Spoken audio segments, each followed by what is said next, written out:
Hello and thanks for joining us for our mid-morning edition of Arirang News. I'm Mark Broom. Let's start by taking a look at the day's headlines. Campaigning over. Let the by-elections commence. Seen as a litmus test for South Korea's 2020 general elections, voters are heading to polling stations to pick two lawmakers. Alarm over a worldwide economic slowdown as the WTO slashes its forecast for global trade growth this year by more than a percentage point to 2.6%. Plus, the US State Department says it aims to make progress with North Korea through dialogue and wants to work closely with Seoul on the issue. Our top story this morning then, South Korea is holding by-elections for two National Assembly seats today. Although it's a mini-election of sorts, it is important to the political parties here as it should give them a read on public sentiment ahead of next year's crunch general elections. Kim Min-ji starts us off. The make-or-break day is here.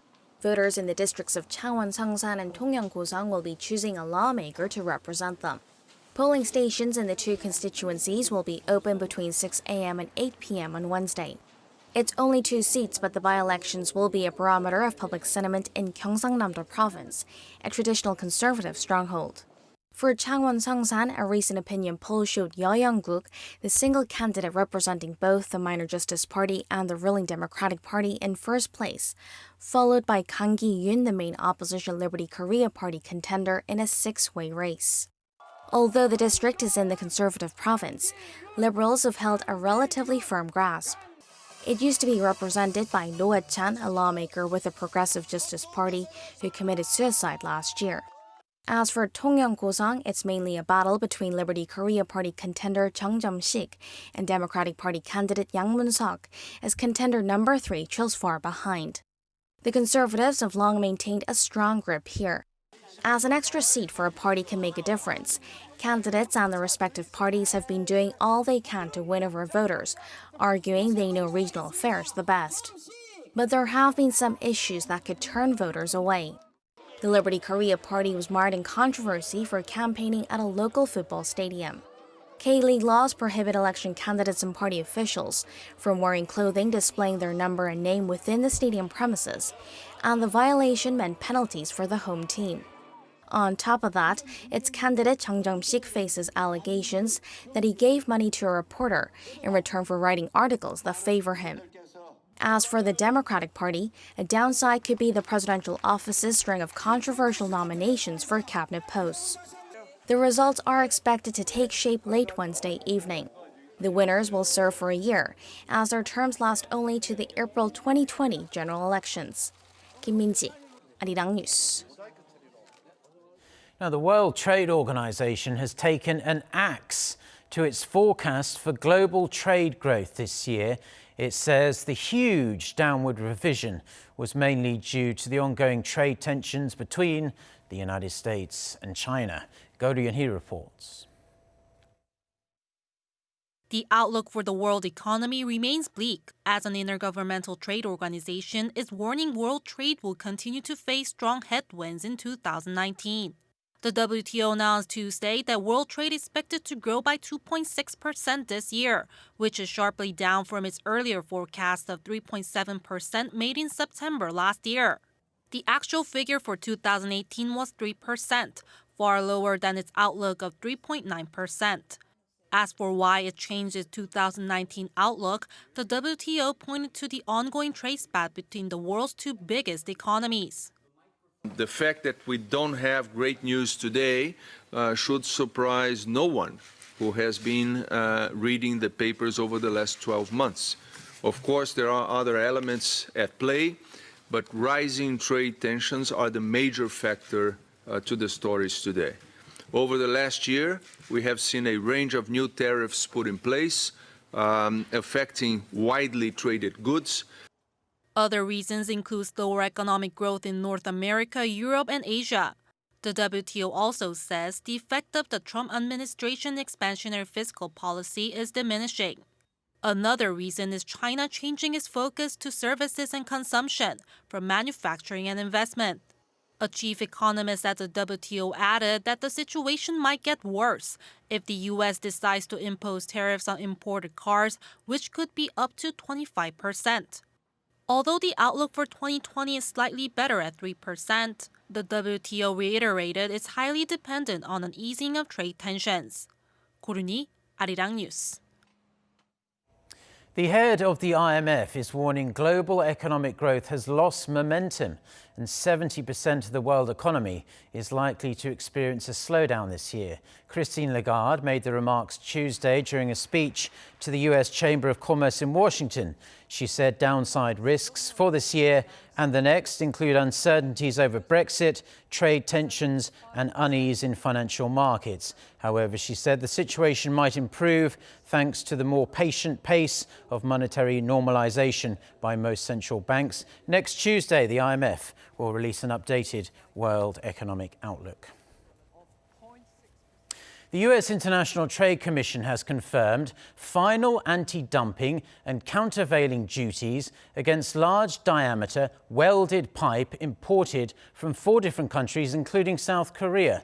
The Commission says US producers were being harmed by imports from Canada, Greece, South Korea and Turkey. It also finalized the duties for 5 years.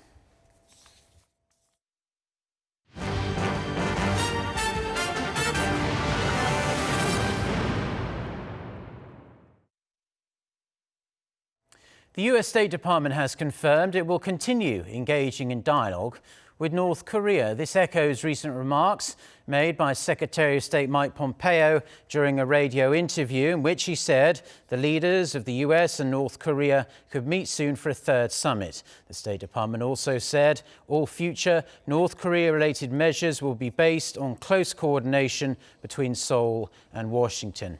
A senior official from South Korea's National Security Office who is visiting Washington also stressed the importance of 3-way dialogue.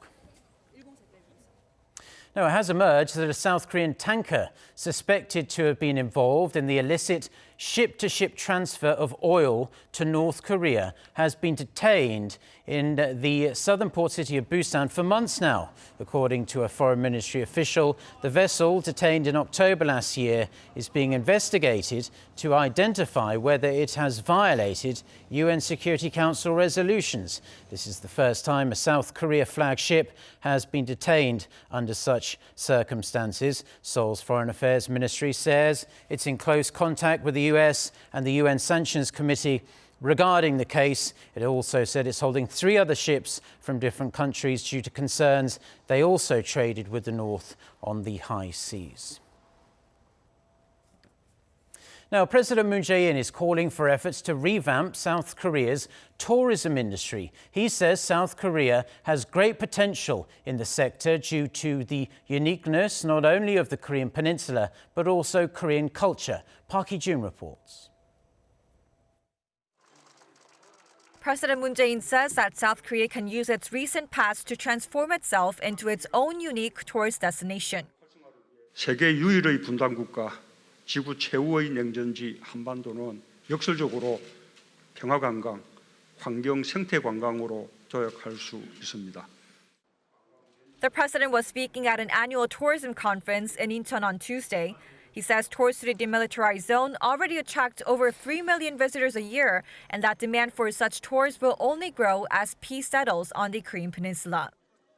And President Moon said South Korea is also attractive in other ways, one being Korean culture, including K-pop and K-drama. 한류가 만드는 대한민국에 대한 호감은 더욱 폭발적입니다. 어느 나라에 가도 K-팝과 K-드라마를 말합니다. From Gangnam, the theme of Psy's hit title, to Busan and Daegu, the birthplaces of BTS members, President Moon says Korea is a must-visit destination for fans of the Korean wave. And that has led to over 10% of the total foreign tourists visiting the country to experience the Hallyu culture.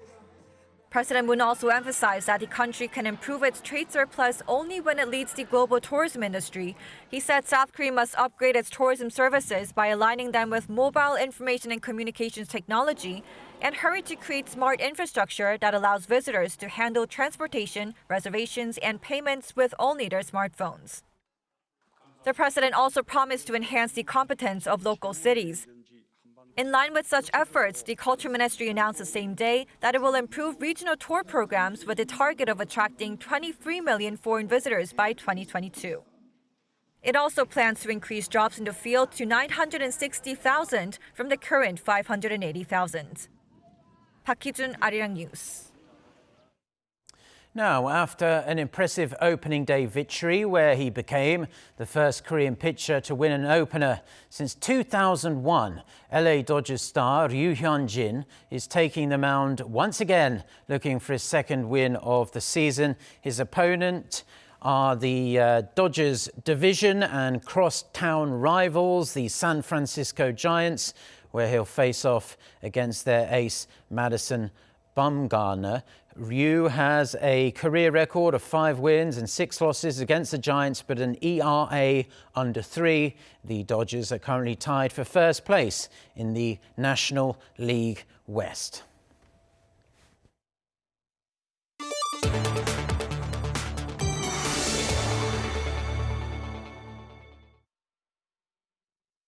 Only 10 days remain until Brexit is supposed to happen, but British Parliament remains stuck in a political deadlock. For more on this and other news from around the world, let's turn to our Hong Yu.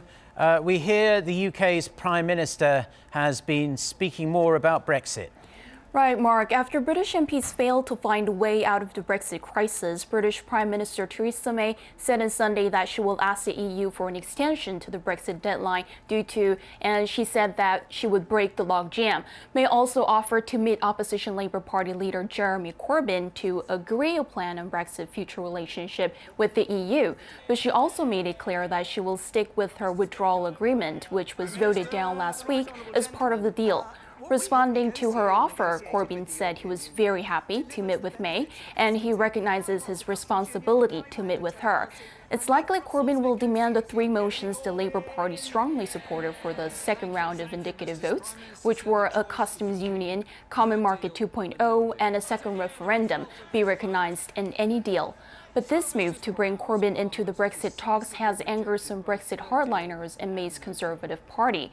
For example, MP Jacob Rees-Mogg said, "I think getting the support of a no-Marxist is not likely to instill confidence in Conservatives." The timing of the May's-Corbyn meeting that has yet to be decided, but if they cannot come up with a deal, Britain will crash out of the EU on April 12th. Canada is warming at twice the global rate, according to a report by the Canadian Environment and Climate Change Department. The report warns changes are already evident in many parts of the country and are likely to intensify.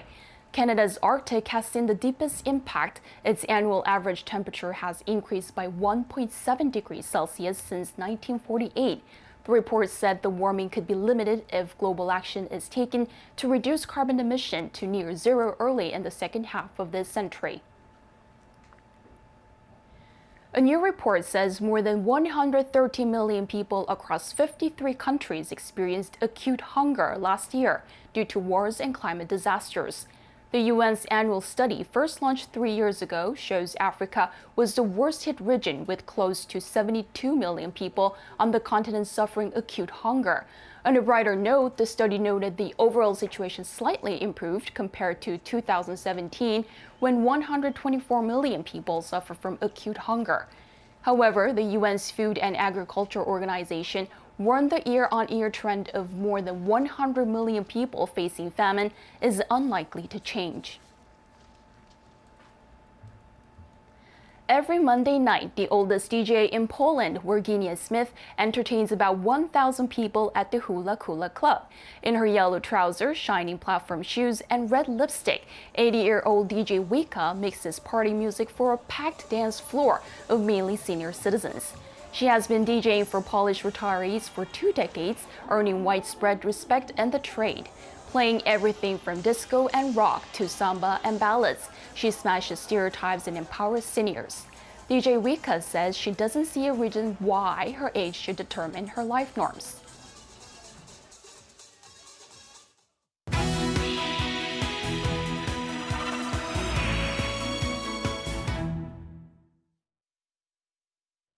Well, thank you very much to our Hongyu for the world news there. Now from DJing grandmothers to our life and info segment, where we focus on information useful for your everyday life, whether you are in Korea or watching us somewhere else in the world. Today's first topic is about something that is going to affect all of us here in Korea, because beginning this week, the South Korean government has banned large supermarkets and retailers in the country from offering disposable plastic bags. We have our Oh Soo-young with us to fill us in on what we can expect next time we go shopping. Right. So Soo-young, first remind us of this policy as shoppers. What can and what can't we do? Well, Mark, shoppers are banned from purchasing plastic bags at supermarkets like Lotte Mart, E-Mart and Home Plus. This not only applies to supermarkets, but also department stores, shopping malls and grocery stores that are larger than 165 square meters. You can only buy reusable bags now, or paper bags that are recyclable. So those thick, glossy ones with UV coating that I really like, those aren't allowed to be sold either. Right, and this doesn't just affect bags you get at the till or you buy at the till. It also affects those smaller, very thin plastic bags that people use to wrap up their fruit and vegetable. And I hear that people in South Korea tend to use them rather excessively, and they're also covered under this ban as well. Right, and I won't lie, I've been very guilty of doing that myself. I put all sorts of things in there, not just food, but cosmetics even. Yeah. So presumably because of people like me, the government has banned the use of these disposable roll bags within supermarkets as well. There are exceptions, of course, when it comes to food that could easily melt or leak, such as packets of tofu, clams or ice cream, as well as loose vegetables that are covered in dirt. Pre-packed meat and fruit, veg, they're all strictly under the plastic bag ban, and you might wonder how people are reacting to this, Mark. Well, a poll released this week by Greenpeace actually shows that about 9 out of 10 members of the public do seem to agree with the ban on plastic products, not just plastic bags. But of course, translating these convictions into practice isn't exactly easy, so I got some mixed reactions on this policy. It's so inconvenient. How are we going to carry our groceries now? It's a problem, especially for older people like me. I try to carry a reusable bag when I can, but sometimes you're in a hurry. I think the policy is too strict. We need the policy for the sake of the environment, our future, and our children. Well, just watching the reaction there, it seems this plastic bag ban is going to take some getting used to for many people here in South Korea. Do you have any tips for us on what we can do next time we head to the supermarket? Right, well, there is the very obvious option of taking a reusable bag with you. They're widely available, not just in supermarkets, but department stores and shops downtown, where they offer bags with some really nice prints and patterns, actually, so you can go wild choosing one of those. Yeah. But if you're anything like me, you just simply can't remember to put one in your bag or take one with you to the supermarket. So what I tend to do is buy one of those 20-litre or 30-litre trash bags at the till. So you can put all your groceries in there, take it home and actually reuse it again to take out the trash. But those are a bit costlier. They're a bit more expensive than paper bags. They're around 43 cents. So a cost-free option would be assembling one of those used boxes, normally available behind the till at a supermarket. So you can load your groceries there and just take it home. Well, I'm just imagining you carrying your food home in a 30-litre garbage bag. It must be quite funny to see. But the whole point, of course, is to encourage the public to start reusing plastic bags if they use them at all, but preferably to get them to move away from it instead of trying to find their way around these new regulations.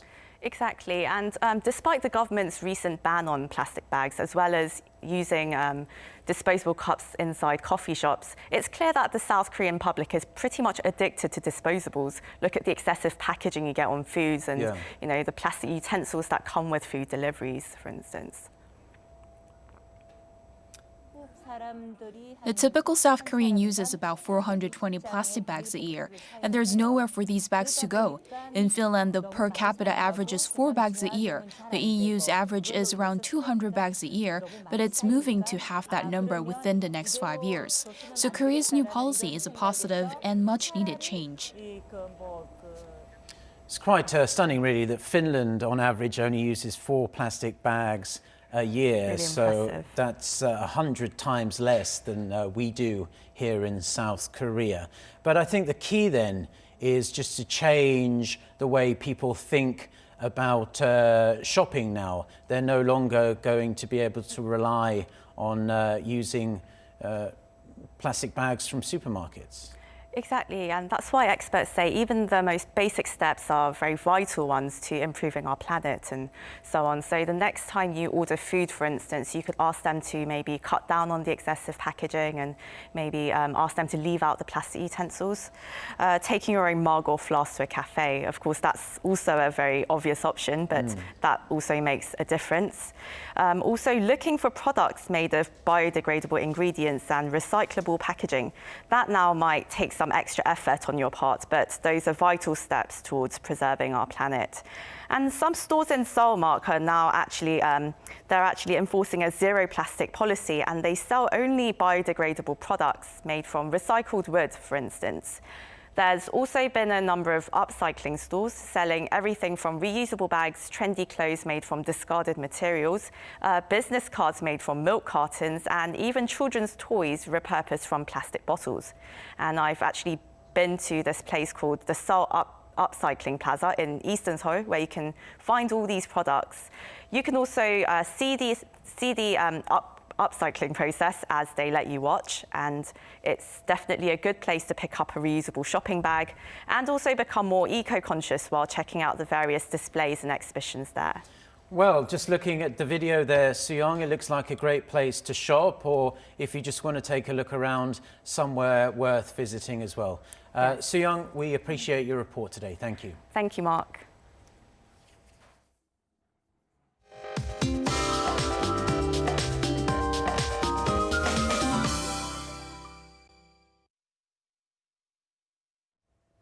Good morning. Most regions had a chilly start to the day, but highs will reach close to the mid-teens, so let's dress accordingly. But temperatures will be still below average today, but readings will rebound to the warm side on Thursday. Now, picture perfect afternoon is in the forecast. I mean, as long as we can breathe decent air, a spring chill is not a problem. However, a dry weather advisory is in place for most areas, and strong gusts are not helping much. In fact, wildfires are breaking out in mountainous areas across the peninsula, so please be careful. Now, daily highs will be a couple notches higher than yesterday in most areas, ranging between 14 and 17 degrees Celsius, and wall-to-wall sunshine is in the forecast. So enjoying the sun is a great idea, but apply sunblock and wear sunglasses. The warming trend begins tomorrow, but we could see poor air quality as temperature rises. That's Korea for you, and here's the international weather for viewers around the world.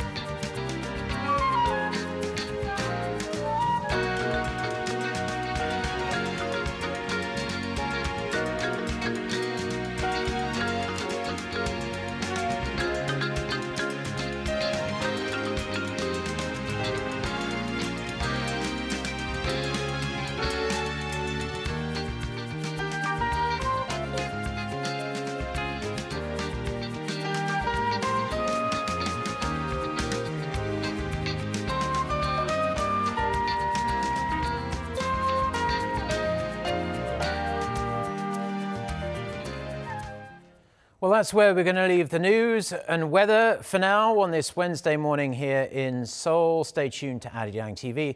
And a reminder that our next newscast is coming up at noon Korea time with our very own Lee Ji-yoon. So until then, goodbye.